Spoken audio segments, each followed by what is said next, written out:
ঠান্ডার সিজন চলে এসেছে, এই কারণে সবাই মিলে যার যার বাসায় খাবার জমা করে রেখেছে। এদিকে কালু আর গরির শয়তান কাবা দুটো একটাও খাবার জমা করে রাখেনি নিজের ঘরে।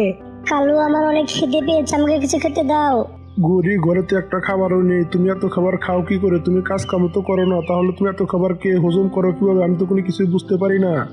কালু, তুমি এটা কেমন কথা বলছো? একবার সকালে খেয়েছি, একবার 10টা বাজে খেয়েছি, একবার 1টা বাজে খেয়েছি, আবার 3টা বাজে খেয়েছি, একবার 5টা বাজে খেয়েছি। সন্ধ্যা হয়ে আসলো, তাহলে খিদা লাগবে না আমার? তুমি এটা কেমন কথা বলছো?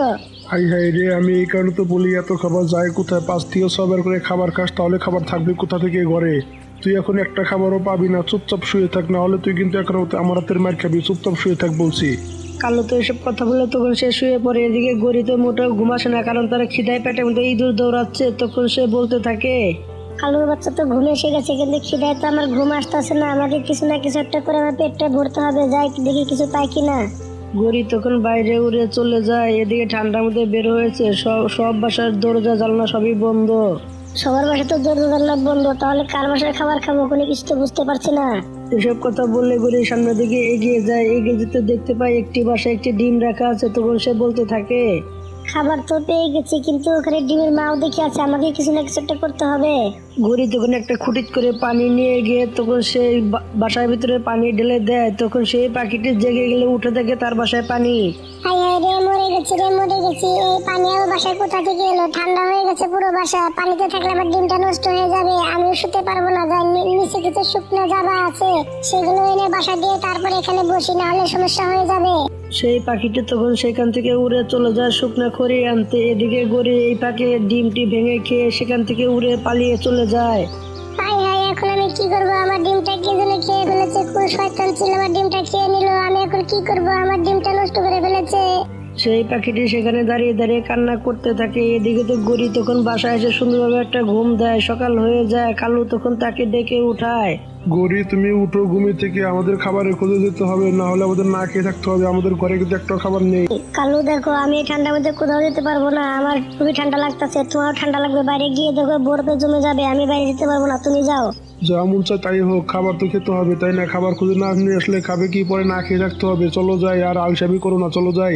গরি তখন রাতকার কাহিনী সবকিছু খুলে বলে দেয় কালুর কাছে, কিভাবে ও ডিম খেয়ে সেখান থেকে চলে এসেছে। দেখো কালু, আমি রাত্রেবেলা যেভাবে ডিম খেয়েছি, আজকে আমি সেভাবে ডিম খাবো। আমি ঠান্ডা ভিতরে বাইরে যাবো না, গেলে তুমি যাও, আমি যাবো না। ডিম খেতে ভালোই মজা লাগে। আর দ্বিতীয় কথা, ঠান্ডার মধ্যে খাবার খুঁজতে যেতে হবে, গেলে রাত্রেবেলা ডিম খেয়ে আসবো। তুমি যাও এখন, আমি যাবো না। ঠিক আছে, তাহলে এখন থেকে আমিও ডিম খাবো, শুকনা খাবার আর খাবো না। তখন কালু আর গরি সেখান থেকে উড়ে চলে যায়। রাত্রেবেলা টিয়া পাখি আর তার বউ ঘুম পাচ্ছিল। তখন কালু আর গরি গিয়ে সেই ডিম দুটো খেয়ে সেখান থেকে চলে আসে। গরি, তুমি কি বুদ্ধি দেখিয়ে দিলে! ডিম তো খেতে অনেক মজা, এখন থেকে ডিমই খাবো।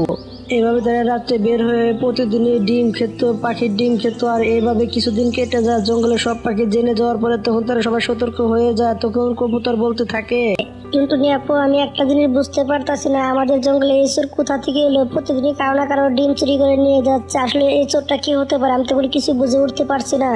কবুতর ভাই, আমাদের জানার মতে আমাদের জঙ্গলে এরকম কোনো পাখি নেই যে ডিম খায়, একমাত্র চিল ছাড়া। বোনা চিলি খেয়েছে। কবুতর বন্ধু, টুনটুনি আপু সত্যি কথা বলেছে, আমার এটাই মনে হয় চিল খেয়েছে। আমরা প্রতিদিন একদিন একদিন পাহারা দিব, তাহলে যেই হোক না কেন আমাদের চোখে ধরা পড়বে। তাহলে আমার সন্তানের মতো আর কাউকে মরতে হবে না। তোমরা কি বলো সবাই?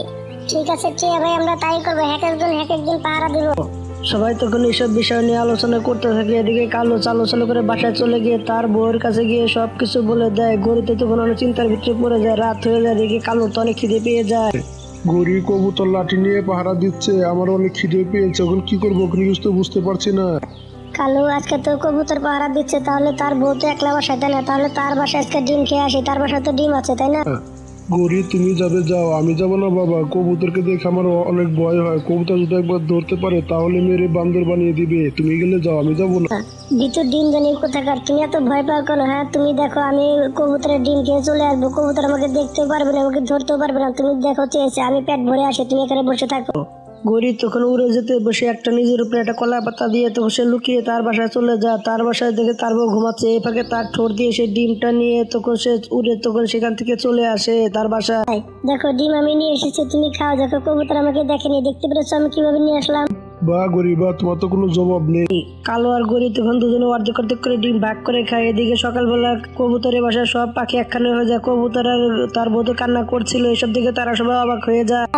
কবুতর ভাই, তুমি পাহারা দেওয়ার পরে তোমার ডিমটা চুরি হয়ে গেল।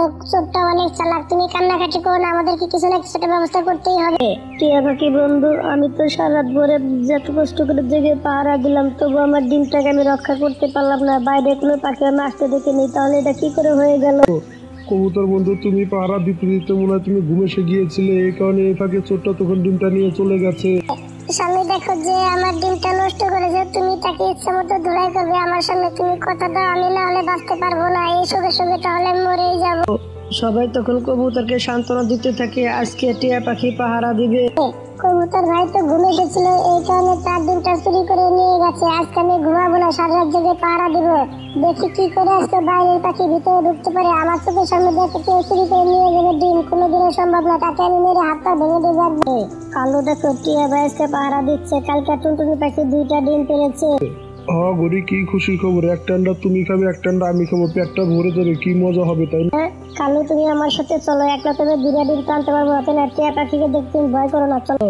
কালো আর গরি তখন লুকিয়ে তখন টুনটুনির বাসায় পৌঁছে যায়। এদিকে কবুতর দূরবীন দিয়ে তাদেরকে দেখে ফেলে, তখন সে বলতে থাকে, ও তাহলে এই দুজন হচ্ছে ডিম চোর। প্রতিদিন আমরা বাইরের পাখির কথা বলি, কিন্তু নিজের ভিতরে চোর আছে। আজকে আমি দেখাচ্ছি ওর কত ধানে কত চাল। ডিম চুরি করা ওকে একটা উচিত শিক্ষা দিয়ে ছাড়বো।